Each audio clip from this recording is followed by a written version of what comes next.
IS എന്ന് പറയുന്നത് തന്നെ ഇപ്പോൾ ആഗോള തലത്തിൽ തന്നെ അത് ഇല്ലാതായിക്കൊണ്ടിരിക്കുകയാണ്. പ്രത്യേകിച്ച് അറബ് രാജ്യങ്ങളും മറ്റൊക്കെ ഉറച്ച തീവ്രവാദത്തിനെതിരെ നിലനിൽക്കുന്ന നയങ്ങളാണ് അവിടെയുള്ളത്. അപ്പോൾ ISISൻ്റെ നിലനിൽപ്പ് തന്നെ ഇപ്പോൾ ലോകത്തില്ല. അപ്പം അങ്ങനത്തെ ഒരു സാഹചര്യത്തിൽ വീണ്ടും അവർക്ക് ഇവിടെ ഉണ്ട് എന്ന് പറയുന്നത് അതിൻ്റെ പിന്നിലുള്ള രാഷ്ട്രീയം എന്താണെന്ന് മനസ്സിലാക്കാൻ നമുക്ക് പറ്റും. പക്ഷേ കേരളത്തിലൊന്നും അത് മുതലാകാൻ പോകുന്നില്ല. കേരളത്തിലെ ജനങ്ങളൊക്കെ വ്യക്തമായി മനസ്സിലാക്കാൻ പറ്റും. മതേതരത്വ ജനാധിപത്യ മൂല്യങ്ങൾ വിശ്വസിക്കുന്നവരാണ് കേരളത്തിലെ ഭൂരിപക്ഷം സമൂഹം. കഴിഞ്ഞ ഈ തെരഞ്ഞെടുപ്പിൽ നമ്മൾ തെളിയിച്ചു കൊടുത്തിട്ടുള്ളതുമാണ്. അപ്പോൾ അത് ഞങ്ങൾ ഈ തെരഞ്ഞെടുപ്പിൽ LDFനെ സഹായിച്ചത് ഈ മുസ്ലിം പ്രീണനമാണ് എന്നത് അവരുടെ പാർട്ടി തന്നെ അല്ലെങ്കിൽ ലെഫ്റ്റ് തന്നെ ചർച്ച ചെയ്തൊരു കാര്യമാണ്. അതിൽ നിന്ന് മോചനം നേടാനുള്ള ഒരു കുറുക്കുവഴിയായിട്ടാണ് അപ്പോൾ നേരത്തെ പ്രേമേന്ദ്രൻ പറഞ്ഞതുപോലെ ഇത് ഉപയോഗിക്കുന്നത്. അങ്ങനെ ഇത് ഉപയോഗിക്കാമോ? അത് നഷ്ടപ്പെട്ട വോട്ടുകൾ വീണ്ടെടുക്കാൻ എന്താണോ ഇനി വല്ല പിടിവള്ളിയും കിട്ടുമോ എന്നവർ അന്വേഷിച്ചുകൊണ്ടിരിക്കുകയാണ്. അപ്പോൾ അതിപ്പോൾ ISന് പിടിവള്ളി പിടിച്ചു നോക്കുകയാണ്. പക്ഷെ അതൊന്നും ഇവിടെ നടപ്പാൻ പോകുന്നില്ല, ഏശാൻ പോകുന്നില്ല.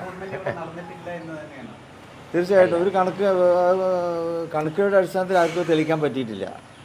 വെറുതെ പിന്നെ പ്രസ്ഥാനം നടത്താന്നല്ലാതെ ഒറ്റപ്പെട്ടുണ്ടായിരിക്കാം. പക്ഷെ അതിന് ജനറലൈസ് ചെയ്തുകൊണ്ട് ഒരു സമുദായം മുഴുവനും ISൻ്റെ പിന്നിലാണ് എന്നൊക്കെ പറയുന്നത് അത് ഒരിക്കലും തന്നെ ഒരു പുരോഗമന രാഷ്ട്രീയ പ്രസ്ഥാനത്തെ സംബന്ധിച്ചിടത്തോളം ഒരിക്കലും അവരുടെ നിലപാടുകൾക്ക് യോജിക്കുന്നതല്ല.